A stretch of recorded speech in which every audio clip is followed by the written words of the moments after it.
اللہ تعالیٰ سے ہم سب دست بدعا ہیں کہ اس اسلامی تہوار کے نتیجے میں اللہ تعالیٰ کی بے پایاں فضل و کرم اور کرم سے اور مہربانی سے پاکستان ترقی اور خوشحالی کے راستے پر گامزن ہو اور جو مشکلات ہیں ان کا خاتمہ ہو۔ آج جیسا کہ آپ سب جانتے ہیں کہ IMF کے ساتھ جو پچھلے کئی ماہ پر محیط جو ہماری انٹریکشن تھی، بات چیت چل رہی تھی، وہ الحمدللہ آج ایک انتہائی مثبت نتیجے پر پہنچی ہے، اور IMF کا جو اسٹیٹمنٹ ہے وہ آپ نے خود پڑھ لیا ہوگا، دیکھ لیا ہوگا، اس کے اوپر مجھے کوئی مزید کہنے کی ضرورت نہیں، مگر میں یہ کہنا چاہتا ہوں کہ یہ سارا معاشی بوجھ، یہ عوام کے اوپر بے پناہ تکالیف اور مشکلات کا پہاڑ، اس کی وجہ جاننا ضروری ہے۔ اور عید الاضحیٰ جو کہ ایثار اور قربانی کا نام ہے، اور قرآن کریم میں اس کے بارے میں جو کچھ آیا ہے وہ آپ سب اچھی طرح آگاہ ہیں اس سے، کہ یہ ایثار اور قربانی کا جذبہ ہے جو کہ ایک خاندان کو، ایک معاشرے کو، قوموں کو مشکلات سے پار کرتا ہے۔ قومی یکجہتی اور یکسوئی اور شبانہ روز محنت، یہ وہ فیکٹرز ہیں جو کہ قوموں کو مشکلات سے نکالتے ہیں اور کامیابی کی طرف لے کر جاتے ہیں۔ 2018 تک پاکستان نواز شریف صاحب کی قیادت میں اللہ تعالیٰ کے فضل و کرم سے بہت تیزی سے ترقی کی راہ پر گامزن تھا۔ اس میں جو ہمارے بدترین جو ناقد ہیں ان کو بھی اس کے اوپر اختلاف کرنے کی جرات نہیں، اس لیے کہ اس وقت جو ہماری ترقی کی شرح تھی وہ 2017-18 میں 6.2 تھی، اور پاکستان دنیا کی جو تیزی سے سفر کرتی ہوئی اکانومیز میں شمار ہونے لگا۔ 20 گھنٹے کے جو لوڈ شیڈنگ تھی اس کا خاتمہ ہو چکا تھا، اور نواز شریف کی قیادت میں سی پیک بڑی تیزی کے ساتھ اس کے اوپر عمل ہوا، بجلی کے منصوبے مکمل ہوئے، اور پن بجلی کے منصوبوں کے اوپر کام شروع ہوا، سڑکوں کا جال بچھایا گیا، اور شمسی توانائی سے منصوبے لگائے گئے، ونڈ پاور کے منصوبے لگائے گئے۔ کہنے کا مقصد یہ ہے کہ پاکستان دنیا کی دوسری قوموں کے ساتھ اس دوڑ میں بہت تیزی سے آگے بھاگ رہا تھا۔ پھر دھاندلی کے ذریعے، اب یہ بات سب کو علم ہے، اس میں کوئی اب بات چھپی ہوئی نہیں، کہ بدترین دھاندلی کے ذریعے عمران نیازی کو اقتدار کی منصب پر زبردستی بٹھایا گیا۔ آپ جانتے ہیں RTS بند ہوا، آپ جانتے ہیں کہ تاریخ میں پہلی مرتبہ دیہاتوں میں نتائج چند گھنٹوں میں آنے شروع ہوئے، اور شہروں میں نتائج دنوں نہیں ہفتوں اس میں تاخیر ہو گئی۔ تو یہ سارا زمانہ جانتا ہے کہ تاریخ کا بدترین وہ الیکشن تھا، اور پھر اس کے نتیجے میں کیا ہوا کہ IMF کے ساتھ انہوں نے پہلے تو گفتگو میں اتنی ہچکچاہٹ دکھائی کہ اس میں 6 ماہ لگ گئے کہ IMF سے گفتگو کرنی ہے نہیں کرنی، کرنی ہے نہیں کرنی، اور آپ سب جانتے ہیں اس کی کیا نتائج نکلے۔ پھر جب IMF کے ساتھ معاہدہ ہوا، اس کو ایک سنگ دلی کے ساتھ اس کی دھجیاں اڑائی گئیں اور پاکستان کے وقار کو خاک میں ملانے کی بھرپور ناپاک کوشش کی گئی، اور ہمارا ٹرسٹ عالمی اداروں سے اٹھنا شروع ہو گیا۔ اور پھر آپ نے دیکھا کہ ضرور کووڈ آیا، اس میں کوئی شک نہیں، اس میں پوری دنیا میں کووڈ آیا اور اس سے ترقی کی جو رفتار اس میں کمی آئی، اس سے کوئی اختلاف نہیں، لیکن جو چیز کووڈ کے دوران حاصل کی جا سکتی تھی اس کو بھی میں سمجھتا ہوں کہ کرمنل نیگلیجنس کے ذریعے اس سے صرف نظر کی گئی۔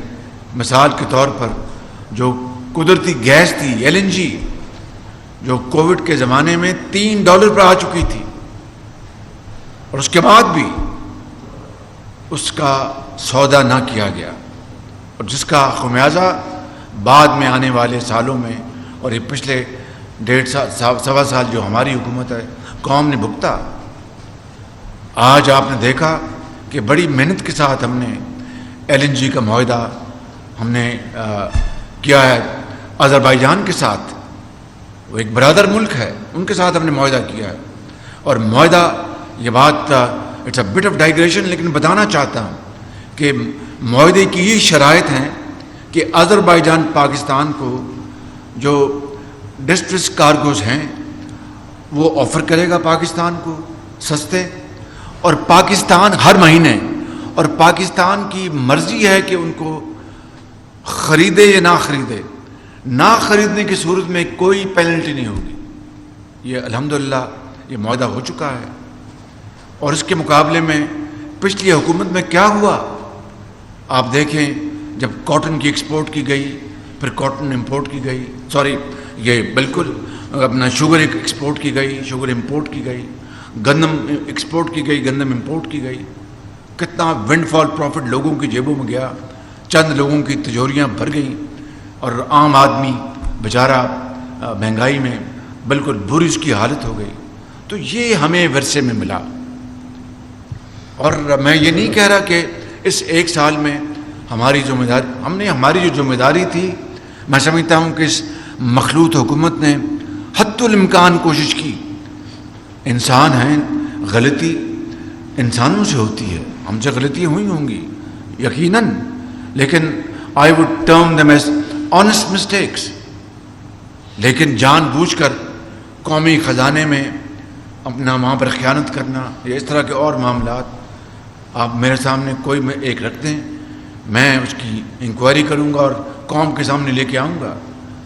میں یہ کہہ سکتا ہوں بلا خوف تردید کہ اس 12-14 مہینے میں جو ہم نے گندم خریدی، جو ہم نے فرٹیلائزر خریدا G2G یا پرائیویٹ سیکٹر سے، سب سے کم بولی دینے والے جو ایکسپورٹر سے، ان سے میں نے اور ہماری ٹیم نے مل کر اربوں روپے کی مزید ڈسکاؤنٹ لیے۔ یہ ریکارڈ کا حصہ ہے۔ تو کہنا چاہتا ہوں کہ بدترین سیلاب آئے، اس میں پوری ہماری توانائیاں خرچ ہوئیں، 100 ارب روپے وفاقی حکومت نے خرچے صوبائی حکومتوں کے اپنے وسائل کے علاوہ، اور دن رات اس کے اوپر ہم مارے پھرتے رہتے ہیں کہ معیشت کو بری طرح تباہ کیا۔ اور اسی طریقے سے یا اس سے بھی بڑھ کر جو فتنہ سازی کی گئی اور جو شورش پیدا کی گئی جان بوجھ کر، اور پاکستان کو پولیٹیکلی انسٹیبل کرنے کے لیے جو ایڑی چوٹی کا زور لگایا گیا، بیانیے بنائے گئے دن رات ٹیلی ویژن پر اور سوشل میڈیا پر، جو کچھ ہوتا رہا پاکستان کے عوام کے خلاف، پاکستان کی ترقی اور خوشحالی کے لیے جو ہم کوشش کر رہے تھے اس کو ختم کرنے کے لیے اور پاکستان کو بدنام کرنے کا انہوں نے کوئی طریقہ نہیں چھوڑا، ہر طریقے سے پاکستان کو بدنام کیا، اور باہر ممالک کو اور اداروں کو متنبع کیا کہ اگر آپ نے پاکستان کو کی مدد کی تو یہ حکومت امپورٹڈ حکومت ہے، یہ سب کچھ برباد کر دے گی اور سب کچھ ختم ہو جائے گی. یہاں تک کہا کہ پاکستان خدا نخواستہ سری لنکا بننے جا رہا ہے. میں بات کرنے سے پہلے میں آپ کو یہیں پر ایک بات بتاتا چلے جاؤں. پیرس میں جو سری لنکا کے جو صدر ہیں، آپ جانتے ہیں کہ سری لنکا پاکستان کا ایک دوست ملک ہے، اور ابھی حالیہ مہینوں میں سری لنکا اس بدترین معاشی بحران سے اب نکل رہا ہے. ڈیفالٹ کر گیا، آپ سب جانتے ہیں، اور ڈیفالٹ کر گیا. IMF نے ان کو بیل آؤٹ کیا ہے اور ان کو کچھ ارب ڈالر مہیا کیے ہیں.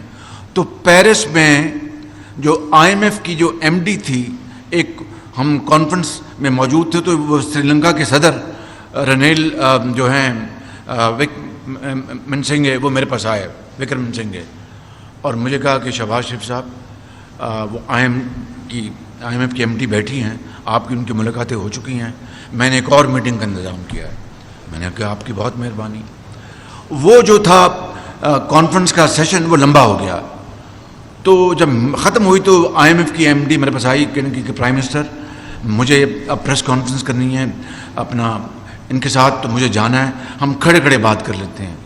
مجھے سری لنکا کے صدر نے کہا ہے کہ سری لنکا بہت بری حالت سے گزرا ہے، یہ اپنا خدا کر کے پاکستان کو ان حالات سے کا سامنا نہ کرنا پڑے. اب آپ بتائیں کہ یہاں پر دوست نما دشمن پاکستان کو سری لنکا سے دوچار کرانا چاہتے تھے حالات سے، اور سری لنکا کا صدر جو ہے وہ دوست بن کر پاکستان کے لیے ان کو IMF کے MD کو اچھے الفاظ کہہ رہا ہے. آپ بتائیں کہ اس کے بعد ملک دشمنی کی بدترین مثال کوئی اور ہو سکتی ہے؟ چنانچہ میں یہ کہنا چاہتا ہوں کہ ان مہینوں میں تفصیل سے آپ کو بور نہیں کروں گا. ان مہینوں میں میری IMF کی MD کے ساتھ ٹیلی فون پر ایک گھنٹے سے زیادہ میری گفتگو ہوئی. ہم نے خطوط ایکسچینج کیے. اسحاق ڈار ان کی ٹیم نے بڑی ارکریزی سے سارے فیکٹس مہیا کیے، ساری شرائط جو پوری کرنے کے لیے بھرپور کوشش کی. اسٹیٹ بینک نے اپنا حصہ ڈالا. ہماری اس کولیشن حکومت کے جو متعلقہ ادارے ہیں انہوں نے پوری کنٹریبیوشن کی ہے، لیکن اس کے باوجود بھی بات نہیں بن رہی تھی. پھر پیرس میں میری ان سے MD IMF سے ملاقات ہوئی، بڑی ایک بھرپور، جس میں محترمہ مریم اورنگزیب صاحبہ، سردار ایاز صادق اور شہری رحمان صاحبہ، ہماری جو MOS ہیں ڈاکٹر عائشہ پاشا وہ تھیں، سفیر تھے ہمارے فاطمی صاحب تھے. وہاں پر بڑی تفصیل سے ملاقات ہوئی. انہوں نے یہ مجھے کہا کہ پرائم منسٹر وقت بہت گزر گیا ہے، 30 جون اب چند دن رہ گئے ہیں، بہت مشکل ہے اب معاملات کو. میں نے ان سے کہا کہ دیکھیں ہم نے کون سی شرط آپ کی نہیں مانی، ہم نے ہر چیز حتی الامکان، ہم نے اپنا جو پولیٹیکل کیپٹل ہے جو اس کولیشن حکومت نے وہ اپنا داؤ پہ لگا دیا. نواز شریف صاحب نے اپنا سرمایہ داؤ پہ لگا دیا. میں نے میری پارٹی نے اور دوسری پارٹیاں جو کولیشن میں حصہ درجہ بدرجہ سب نے اپنا سرمایہ گوا لیا، صرف اس لیے کہ ہم پاکستان کو نہ صرف ڈیفالٹ نہ ہونے دیں بلکہ پاکستان کی معاشی استحکام کے لیے کڑے اور کڑوے فیصلے ہم نے کیے. اب کون سی ایسی چیز ہے جو کہ باقی رہ گئی ہے؟ انہوں نے مجھے 2-3 چیزیں بتائیں. میں نے کہا آپ نہ فکر کریں، میں ابھی کوشش کرتا ہوں کہ میں اور بھی اس معاملے میں جہاں تک بڑھ سکتے ہیں بڑھیں. تو پھر انہوں نے کہا کہ دیکھیں $2 ارب کا جو ابھی بھی گیپ ہے، جو ہمارے $6 ارب کا انہوں نے گنایا تھا، $4 ارب الحمدللہ وہ میں آپ کو بتا دیتا ہوں. پہلے میں بتاتا ہوں، آج پھر بتا دیتا ہوں وہ کہاں سے آیا. $2 ارب کا ابھی بھی گیپ ہے، تو آپ دیکھیں اس کا کیا ہوگا. میں نے کہا اچھا اس کا بھی بات کرتے ہیں. وہ جب میٹنگ ختم ہوئی میں نے اسحاق ڈار صاحب کو فون کیا. میں نے کہا مہربانی کریں، ان کو سیریس ڈاؤٹس تھے. میں نے کہا نہیں، ہم ایک آخری ایفرٹ کریں، یہ پاکستانی قوم کا معاملہ ہے، ہمارے مستقبل کا معاملہ ہے، ہم ایک آخری ایفرٹ کریں. اور ہم اس نے MD IMF نے میرے ساتھ بڑی سنجیدگی کے ساتھ گفتگو کی، اس میں کوئی شک نہیں. تو ہم کوشش کریں گے. اچھا جی, یہ مجھے بھائی جی کہتے ہیں کہ میں پوری کوشش کرتا ہوں. تو ان کی اور ان کی ٹیم نے وہ رات لگائی. اگلی رات میں آپ کو بتا دیتا ہوں, میں نے وہاں پہ مجھے پتہ چلا کہ اسلامک ڈیولپمنٹ بینک کے وہاں پر چیئرمین آئے ہوئے ہیں. تو میں نے ان کو اپنے سفیر کے ذریعے میسیج دیا کانفرنس میں کہ میں ان سے ملاقات کرنا چاہتا ہوں. محمد سلیمان الجسر, بڑے وہ پاکستان کے اسلامک ڈیولپمنٹ بینک جس طرح آپ جانتے ہیں اس میں سرمایہ اسلامی ملکوں کا ہے, اس کے بورڈ آف ڈائریکٹرز بھی اسلامی ممالک کے ہیں, اور یقیناً سعودی عرب کا حصہ بقدر جسہ ان کا بڑا اثر ہے اس کے اوپر. میں نے ان سے ملاقات کی. میں نے کہا کہ اس طرح کا معاملہ ہے, $2 بلین کا فرق ہے, تو میں نہیں چاہتا کہ آپ کے اوپر میں مزید بوجھ ڈالوں. آپ نے جنیوا میں آپ نے ہماری وہاں پر بڑی مدد کی یہ فلڈس کے لیے. تو ان کا آپ ہمارے بھائی ہیں. آپ یقین کریں وہ گئے اور $1 بلین کا انہوں نے وہاں پر اعلان کر دیا کہ ہم $1 بلین. مجھے اس کا انہوں نے مجھے بتایا کہ پرائم منسٹر صاحب یہ انہوں نے اسلامک ڈیولپمنٹ بینک نے کر دیا. دیکھیں اس طرح اللہ تعالیٰ نے یہ غیبی مدد کی ہے. پھر میری 2 مرتبہ وہاں پر وہیں پر کانفرنس میں سائڈ لائن پہ IMF کی MD سے پھر مزید ملاقاتیں ہوئیں. تو انہوں نے مجھے کہا کہ وزیر اعظم ہم نہیں چاہتے کہ پاکستان ڈیفالٹ کرے, ہم پوری کوشش کریں گے, اب آپ بھی آگے بڑھیں ہم بھی آگے بڑھیں گے. قصہ کو تھا میں یہ کہنا چاہتا ہوں میرے بھائیوں اور ہماری بہنیں بھی بیٹھے ہیں یہاں پر کہ وہاں پر وہ آئس بریکنگ ہوئی. That was the turning point in Paris. اور اس کی پھر MD نے جب میں پاکستان واپس آیا 3 دن پہلے تو صبح 4:30 بجے فجر کو میری ان سے آخری بات ہوئی ٹیلی فون پہ. تو انہوں نے کہا کہ الحمدللہ بہت چیزیں اب تیزی سے آگے بڑھی ہیں اور پیرس کی ہماری میٹنگ جو تھی وہ ایک ٹرننگ پوائنٹ تھا. تو اس طرح الحمدللہ یہ آج میں کہہ سکتا ہوں کہ سٹاف لیول ایگریمنٹ ہو چکا, جو کہ یہ ایک بہت بڑی سیڑھی ہے بورڈ کے حوالے سے. 12 جولائی کو بورڈ کی میٹنگ ہوگی انشاءاللہ, اور اس میں یہ $3 ارب کا یہ جو ہے جس کو ہم کہتے ہیں کہ it's called SBA and standby agreement. انہوں نے یہ انسٹرومنٹ انہوں نے تیزی سے بنایا کیونکہ وہ جو EEF تھا, EEF کہتے ہیں نا, EEF, وہ اس کا ٹائم 30 جون کو ختم ہو رہا تھا. ان کا جی کہ اب شہباز شریف صاحب ٹیکنیکلی ہمارے پاس اب ٹائم نہیں ہے, ہم بورڈ میں جا سکتے, تو یہ ہم آپ کو یہ اسٹاف یہ اسٹینڈ بائی ایگریمنٹ ہم کر رہے ہیں. تو یہ 9 مہینے کا اور $3 ارب کا ہے یہ پروگرام انشاءاللہ, جو کہ جولائی میں اس کی بورڈ کی میٹنگ کے فوراً بعد قسطیں ملنی شروع ہو جائیں گی. اس حوالے سے میں IMF کی MD کا اور ان کی ٹیم کا شکر گزار ہوں کہ انہوں نے واقعی پیرس میٹنگ کے بعد پھر بڑی سنجیدگی دکھائی اور بڑی انہوں نے ان کی کوآپریشن رہی. اور میں پاکستان میں جناب اسحاق ڈار صاحب کا اور ان کی پوری ٹیم کا میں انتہائی شکر گزار ہوں. اور یہ حقیقت ہے کہ انہوں نے اس کے بعد کئی راتیں جاگی. میں ان سے رابطے میں رہتا تھا. صبح 6 بجے مجھے یہ بات کرتے تھے, پوری رات دفتر میں ان کا جو یہاں پر سیکرٹری بیٹھے ہیں فائنانس چودھری امداد بھوسال صاحب ہیں اور چودھری طارق باجوہ صاحب ہیں, اور گورنر اسٹیٹ بینک بیٹھے ہیں اور بھی ان کی ٹیم کے ممبر, ان سب نے مل کر بھرپور انہوں نے کام محنت کی. اور میں دل کی گہرائیوں سے ان کا شکریہ ادا کرنا چاہتا ہوں کہ انہوں نے پاکستان کے بہترین مفاد میں آپ یقین کر لیں. اور یہ دیکھیں میں آپ کو ایک بات کہنا چاہتا ہوں, اور وہ یہ ہے کہ یہ کوئی لمحہ فخریہ نہیں ہے, یہ لمحہ فکریہ ہے. یقین کر لیں کہ قرضوں سے قومیں بستی ہیں اور ترقی کرتی اور خوشحال ہوتی ہیں.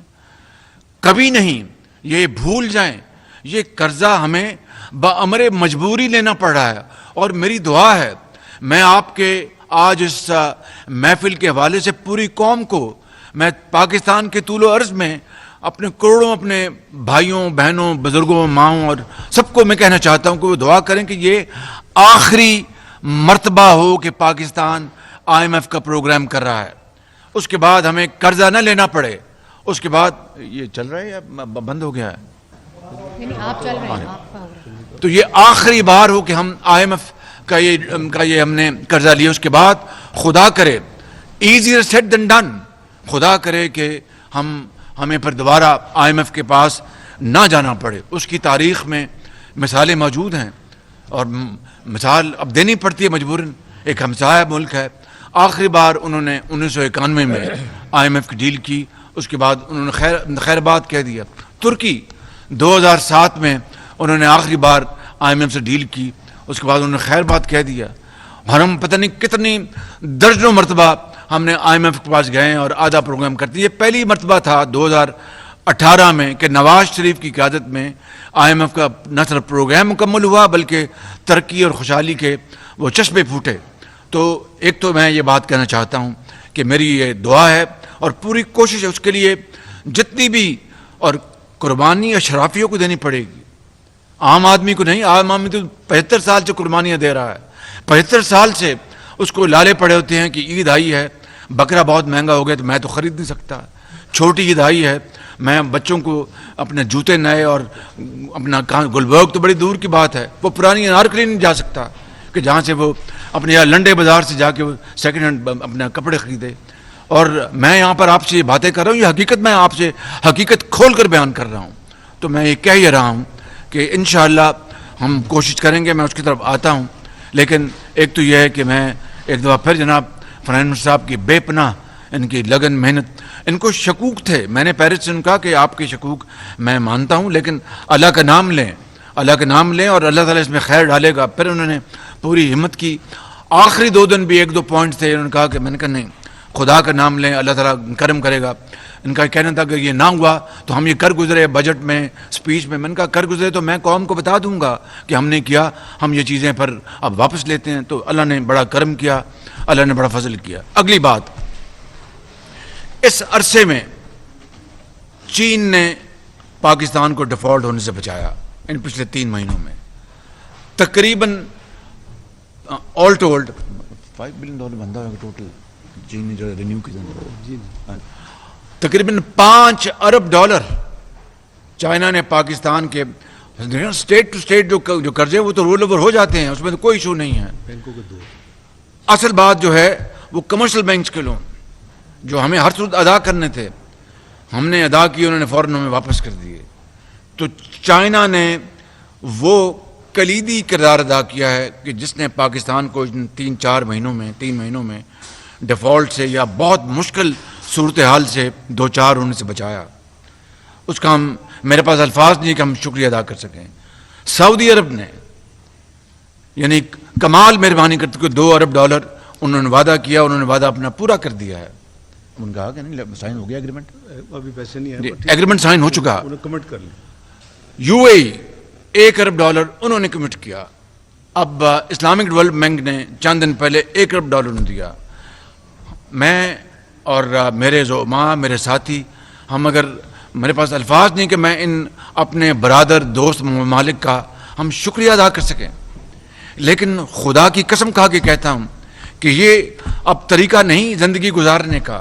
میں جب ان کو ملتا ہوں تو ان کو چہروں سے پڑھتا ہوں کہ جناب شہباز شریف صاحب آگے ہیں, چائے پئیں, ہمیں پتہ ہے کہ آپ نے اگلی بات قرضوں کی کرنی ہے. اس طرف میں ابھی آ رہا ہوں.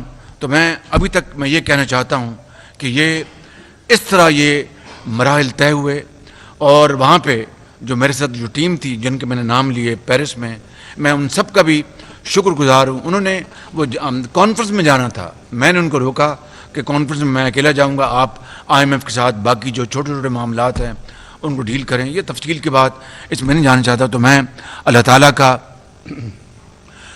اور پوری قوم کا, اللہ تعالیٰ کا بے پایاں فضل و کرم ہے کہ یہ کرم کیا, پاکستان ڈیفالٹ کے خطرے سے بچ گیا. ڈیفالٹ کے چانس کم تھے, لیکن کون کہہ سکتا ہے کہ انٹرم گورنمنٹ میں کیا ہوتا, یا الیکشن میں ہمارے ساتھ جنہوں نے الیکشن لڑنا تھا وہ کیا ہمارا وہاں پر بیانیہ بناتے کہ جناب یہ پاکستان ڈیفالٹ کر چکا ہے, فلاں ہو چکا ہے, ڈھمکاں ہو چکا ہے. اور اگر خدا نہ خواستہ ڈیفالٹ ہو جاتا تو میں اپنے آپ کو تو میں معاف نہ کر پاتا, نواز شریف اپنے آپ کو معاف نہ کر پاتا, اور سب جو ہمارے جو کولیشن ہیڈز ہیں وہ بھی بہت زیادہ پریشان ہوتے.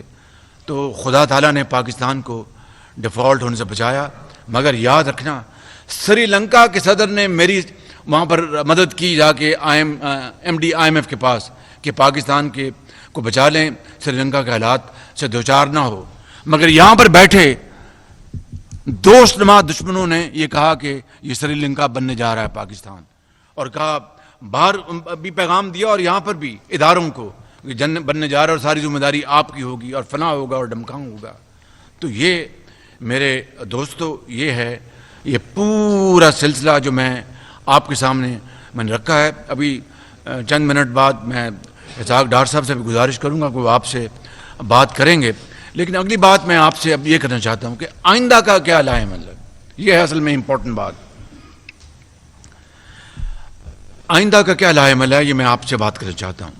اور جو میں کہہ رہا ہوں کہ یہ قرضے جو ہیں یہ قرضوں کی زندگی ختم ایسے نہیں ہوگی. اٹھ باندھ کمر کیا ڈرتا ہے، پھر دیکھ خدا کیا کرتا ہے، وہ راستہ اپنانا پڑے گا. اور آپ جانتے ہیں میں نے سری لنکا کے صدر کی بات کی اور ان کا کہ یہ IMF بننے یہ سری لنکا بننے جا رہا ہے پاکستان. کس نے 2 صوبائی حکومتوں کے اس وقت ان کے وزرائے خزانہ کو کہا کہ آپ نے لیٹر نہیں دینے تاکہ پاکستان کا IMF کا پروگرام فیل ہو جائے اور پاکستان ڈیفالٹ کر جائے؟ آپ سب یہاں پر بیٹھے ہیں، آپ بہت محب وطن ہیں، آپ بڑے تجربہ کار لوگ ہیں، آپ کی اپنی اپنی سوچ ہے، اپنی اپنی رائے ہے.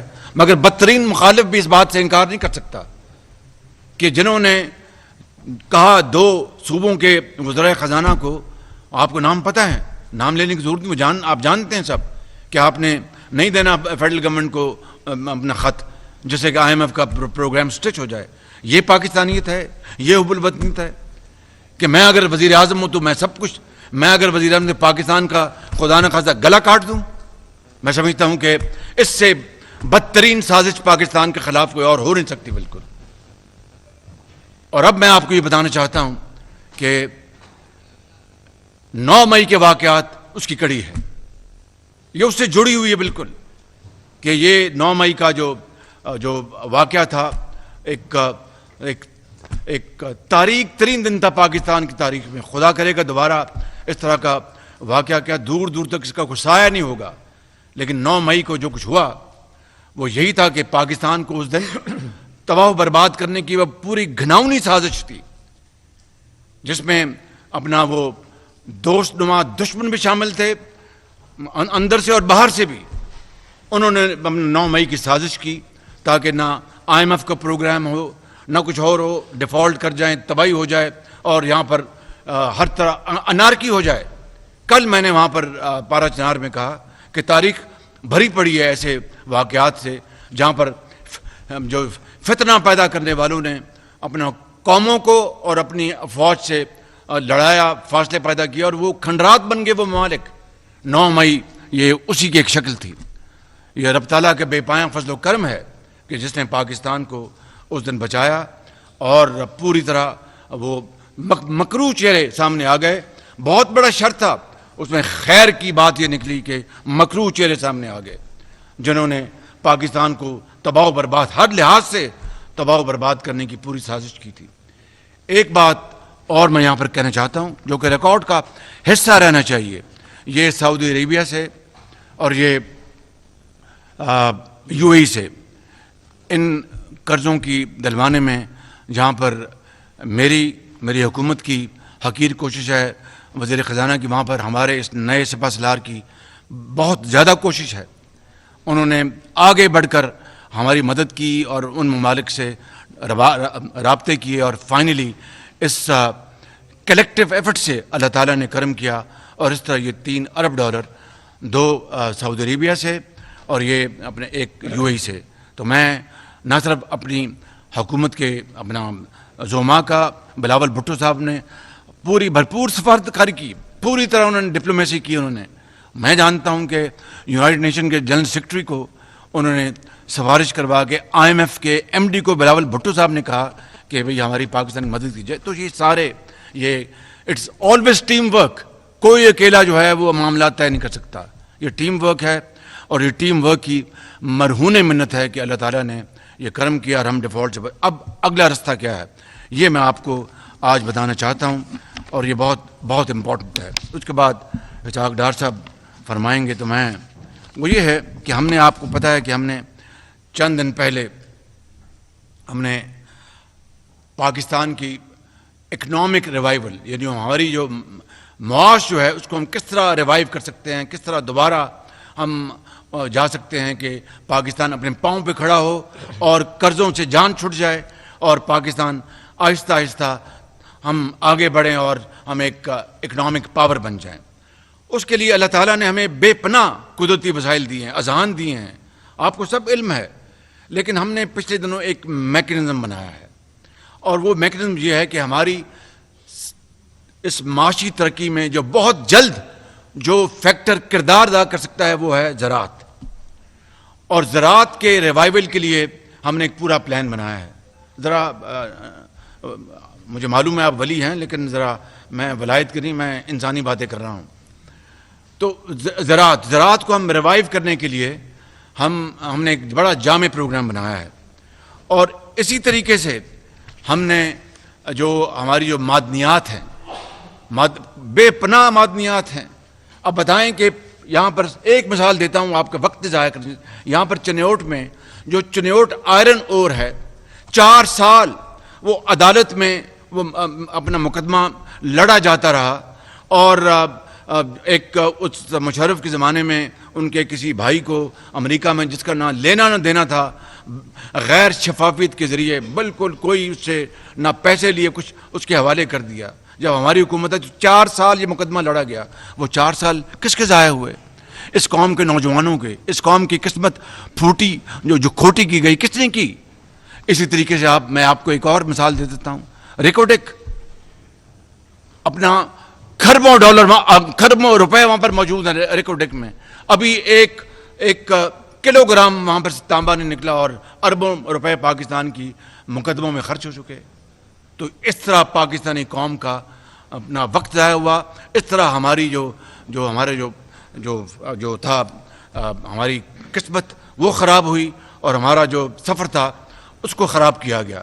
تو اس کو اب دوبارہ چیزوں کو جوڑنے کے لیے، دوبارہ ٹھیک کرنے کے لیے، یہ زراعت، آئی ٹی، انفارمیشن ٹیکنالوجی، یہ وہ ایک میدان ہے جہاں پر ہماری جو نوجوان نسل ہے پاکستان کی، کروڑوں، ان کو اللہ تعالیٰ نے بڑا ہنر دیا ہے۔ میں تفصیل میں نہیں جانا چاہتا، پنجاب کی بات نہیں کرنا چاہتا کہ ہم نے یہاں پر کیا کیا۔ نواز شریف کے زمانے میں انفارمیشن ٹیکنالوجی کو بہت کام ہوا پنجاب میں، اس آئی ٹی کے شعبے میں بے پناہ پوٹینشل ہے، اس میں ہم اربوں ڈالر کی ایکسپورٹ کر سکتے ہیں۔ اسی طریقے سے ہم دفاعی سامان بھی پاکستان بناتا ہے، اس کو ہم ایکسپورٹ بھی کرتے ہیں۔ یہ 4-5 اہداف ہیں جس کے لیے ہم نے ایک ماسٹر پلان بنایا ہے، ماسٹر پلان، اور یہ ماسٹر پلان جو ہے اس کو میں کہتا ہوں کہ economic revival of Pakistan, the whole of the government. اس میں سیاسی ادارے بھی شامل ہیں، اس میں دفاعی ادارے بھی شامل ہیں، اور اس میں معاشرے کے، اس میں صوبائی حکومتیں بھی شامل ہیں، اور معاشرے کے ہر طبقے اور ادارے کو اپنا حصہ ڈالنا ہوگا۔ عدلیہ کو اپنا حصہ ڈالنا ہوگا، مقننہ کو اپنا حصہ ڈالنا ہوگا، صوبوں کو، وفاقی حکومت کو، انجینئرز کو، تعلیمی درسگاہوں کو، ریسرچ اینڈ ڈیولپمنٹ سینٹرز کو، اور یہ جو ہماری زمین جو ہے بنجر ہے، ریگستان ہے، ان کو بسانے۔ آپ جائیں بھاولپور سے اس طرف سارا ریگستان، اس طرف سارا اپنا وہ وہاں پر ہریاول ہے۔ بھاولپور میں ہم نے ماں سوائے وہ جو ریگستان ہمارا ہے، ماں سوائے 400-500 میگا واٹ سولر کے، اور تو وہاں کچھ نہیں ہے۔ وہ ہزاروں ایکڑ، لاکھوں ایکڑ جو زمین، وہ اس کو ہم سیراب کریں تو وہ سونا اگلے گی۔ ڈاکٹر محبوب الحق نے کہا تھا کہ پاکستان 60 کی دہائی میں کہ Pakistan is green basket for the Gulf states, اور یہ خواب نہیں تھا، یہ حقیقت تھی۔ بدقسمتی سے آج ہیگ سے اپنا جہاز پھولوں سے لدے آتے ہیں دبئی، ابو دھابی، اور پاکستان جس کا بحری راستہ 3 دن کا ہے، ہوائی راستہ 1.5 گھنٹے کا ہے، ہم کچھ نہیں کر سکے۔ تو آج اگر قرضوں سے جان چھڑوانی ہے تو یہ ہم گلف اسٹیٹ سے انویسٹمنٹ لے کے آئیں گے، اربوں ڈالر کی انشاءاللہ، اور وہ بیک ٹو بیک ایگریمنٹ ہوگا۔ وہ زراعت زمینیں وہاں پر بسائیں، ٹیکنالوجی لائیں، مشینری لائیں، اور اپنے بندے جو ہیں وہاں پر لاکھوں لوگوں کو روزگار ملے گا۔ جو وہ اجناس اگیں گی اپنی کوالٹی کے مطابق وہ لے جائیں گے۔ ہمیں منافع جو ہے وہ ڈالرز میں دینا پڑے گا، منافع اجناس میں دینا پڑے گا۔ اسی طرح جو ہماری جو معدنیات ہیں ان کو یہاں پر اپنا ان کو پروسیس کریں اور فائنل پروڈکٹ بنائیں. ان کی انویسٹمنٹ جو ہے وہ جائے گی پروفٹس کی شکل میں. اپنا فائنل پروڈکٹ ہمیں واپس ڈالرز میں پیسہ نہیں دینا پڑے گا. آئی ٹی تو آپ سمجھتے ہی ہیں کہ آئی ٹی تو آپ اپنا لیپ ٹاپ اپنا ایکسپورٹ کریں تو آپ کو ڈالرز مل جاتے ہیں. یہ وہ 4-5 ایریاز جو ہیں جو کہ انشاءاللہ میں سمجھتا ہوں کہ پاکستان کو اگر ہم نے اس میکنزم کو اور اس میں اپنا پولیٹیکل گورنمنٹ نے, اس میں اپنا اداروں نے اور افواج پاکستان نے اس میں پوری طرح کنٹریبیوٹ کیا ہے, اور یہ مل کر دیکھیں. میں آپ کو ایک بات بتانا چاہتا ہوں, اگر ہم نے یہ بات نہ چھوڑی کہ تم اور میں کو نہ چھوڑا اور ہم نہ بنے تو پاکستان کبھی ترقی نہیں کرے گا. It's not about you and me, it's about us, about Pakistan. تو میرا ایمان ہے کہ پاکستان ترقی کرے گا, ہماری پھر ترقی کو کوئی نہیں روک سکتا انشاءاللہ. تو یہ ہم نے اب پلان بنایا ہے. اس میں میری جنرل عاصم منیر ہمارے چیف آرمی اسٹاف ہیں, ہماری کابینہ کے لوگ, ہمارے آنریبل منسٹرز, صوبائی حکومتیں, سب اس میں شامل ہیں. اور ہم نے یہ ریوائول ہم نے پلان بنایا ہے, اور انشاءاللہ یہ ریوائول پلان اس سے جو ایک اندازہ ہے کہ 40 لاکھ لوگوں کو روزگار ملے گا. اربوں ڈالر کی سرمایہ کاری گلف اسٹیٹ سے آئیں گی, اور بیک ٹو بیک ایگریمنٹس ہوں گے. راتوں رات تو نہیں ہوگا, وقت لگے. کس طرح ہوگا؟ محنت اور مسلسل محنت اور قربانی اور احسار, اس کے ذریعے انشاءاللہ یہ ہوگا. تو پھر آپ دیکھیں گے کہ نواز شریف کا خواب پورا ہوگا کہ یہ آخری ہمارا IMF کا ہمارا ایگریمنٹ ہو, اس کے بعد ہم اپنے پاؤں پہ کھڑے ہوں. اس کے لیے اشرافیہ کو قربانی دینی ہوگی, عام آدمی کو نہیں. اشرافیہ کو احسار سے کام لینا ہوگا, یتیم اور بیوہ کو نہیں.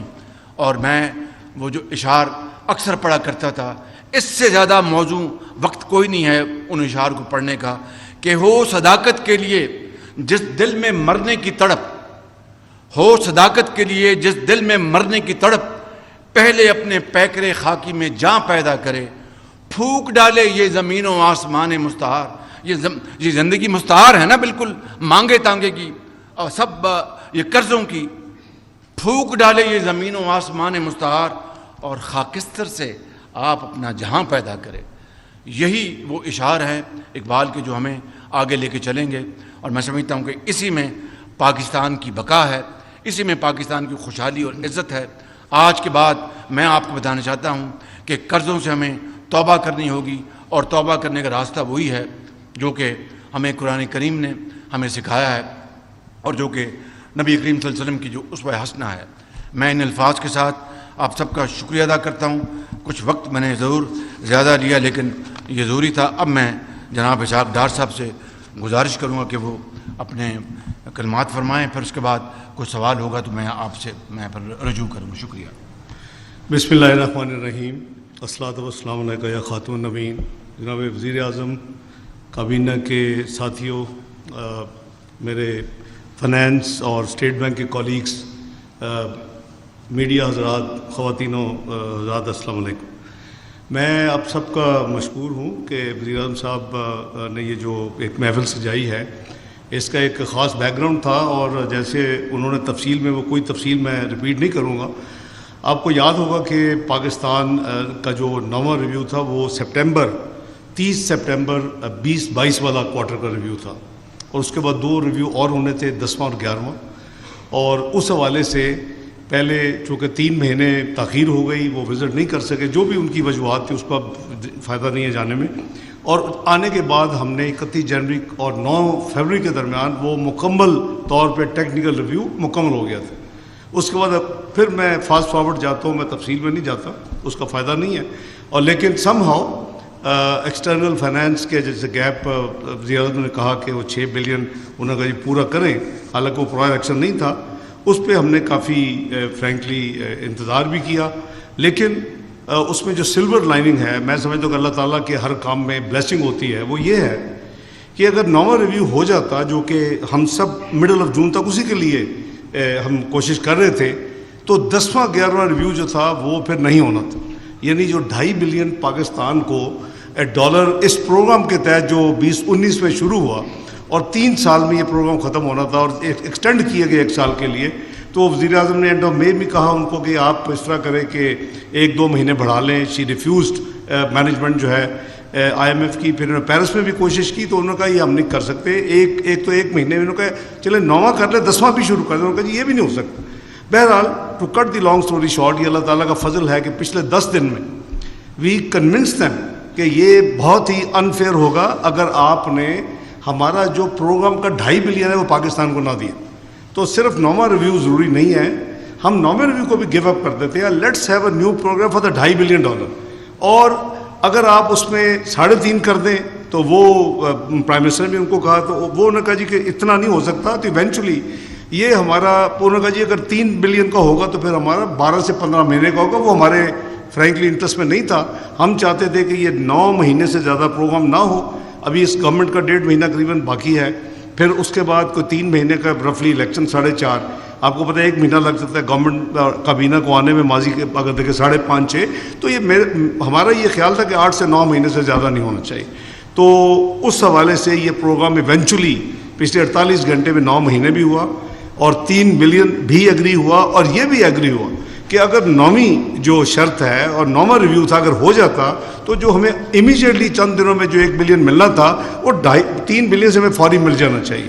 تو یہ میرا خیال ہے کہ at the end prime minister صاحب نے جو ادھر ایفرٹس کی اس کو بریک تھرو کرنے کے لیے پیرس میں, میں ان کا دل کی گہرائیوں سے مشکور ہوں کہ وہ ہم نے پھر پوری طرح انہوں نے کہا جی کہ میں کافی جیسے انہوں نے فرمایا میں کافی ریلکٹنٹ تھا وائنڈنگ اپ اسپیچ میں کہ میں اس قوم کے اوپر 215 بلین کا ٹیکس لگا دوں اور میں 85 بلین کے وہ بائی دی وے آسک بہت بڑی تھی.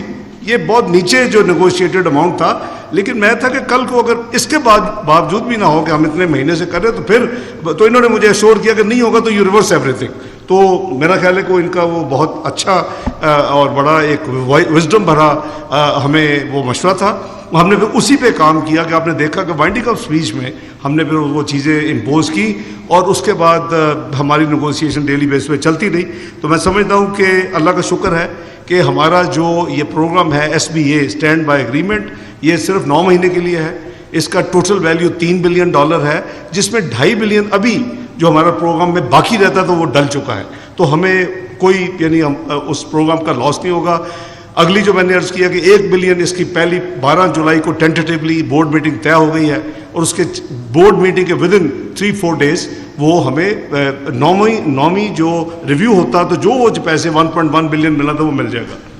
میں سمجھتا ہوں کہ اس میں جو ہماری مزید جو آپ نے دیکھا ہوگا کہ میں اور گورنر صاحب پرائم منسٹر صاحب کی اپنا گائیڈنس میں اور ان کی موجودگی میں سائن کر رہے تھے. یہ letter of intent of MEFP کی ڈاکومنٹس تھیں. وہ ہمیشہ finance minister of a country and state bank کے گورنر کرتے ہیں. وہ دونوں ہم نے سائن کیے ہیں. وہ ڈاکومنٹس پہلے آج رات ملنے والی تھی لیکن ہم نے وہ کل رات ان کا کافی ان کو فالو اپ کیا کہ جی آپ 30 جون کے اندر. وہ کہتے ہیں ہمارا 30 جون تو ابھی ہوگا جب ہم آپ کو بھیجیں گے. میں نے کہا جب آپ بھیجیں گے تو ہمارا تو وہ ہم تو آدھی رات ہوگی تو آپ ہمیں تو الحمدللہ وی گاٹ دی ڈاکومنٹس کوئی چند گھنٹے پہلے وہ ہم نے سائن کر دی ہیں. تو ہم SBA پروگرام میں ابھی آ چکے ہیں. پروگرام سائن ہو چکا ہے, ابھی ہم نے سائن کیا ہے. یہ ڈاکومنٹ ان کے جو کنٹری ریپ ہوگی ہم ان کو اوریجنل دے دیں گے. اس کی سکین کاپی جو ہے وہ اگلے 3-4 گھنٹے میں اسلام آباد جا کے میں واشنگٹن بھی بھجوا دوں گا اور اوریجنل ان کے ریپ کو دے دیں گے. تو پروگرام ہیز بین سائنڈ. یہ ہماری فائنل جو ڈاکومنٹیشن ہے وہ پرائم منسٹر کی موجودگی میں ہو گئی. میں جیسے عرض کیا کہ میں جناب وزیر اعظم کا دل کی گہرائیوں سے مشکور ہوں کہ انہوں نے بہت زیادہ انٹرسٹ لیا. دیکھیں یہ ملک ہے جس نے ماضی میں یہ ہمارا 23واں پروگرام IMF سے سائن ہوا ہے ابھی جو آپ نے وٹنس کیا.